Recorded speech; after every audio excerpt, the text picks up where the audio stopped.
এখন বাজে সকাল 7:40 আর আমি রেডি হয়েছি। আজকে হচ্ছে সানডে। আর আজকে আমরা কোথায় যাচ্ছি ডোডো? নানের বাড়ি। সকাল সকাল যাওয়ার কারণ অচিন্তর হঠাৎ কাজ পড়ে গেছে, সানডেতে ও বাড়িতে থাকবে না, তো দুজনে বাড়িতে বসে ভীষণ বোর হয়ে যাবো। এই যে ওকে ডিম সিদ্ধ দিয়েছিলাম, খাইনি।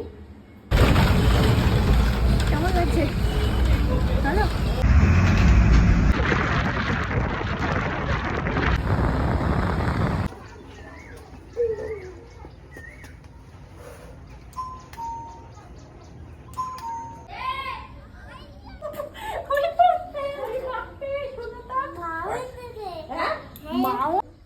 বেশি গরম গরম লুচি আর ঘুগনি।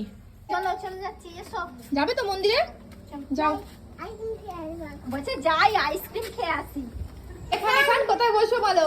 এই যে এসে গেছে ডোডো চিকেন কষা আর ছটফট করছে, কোথায় বসে খাবে? নিচে বসো, নিচে বসে খেতে হয় ডোডা।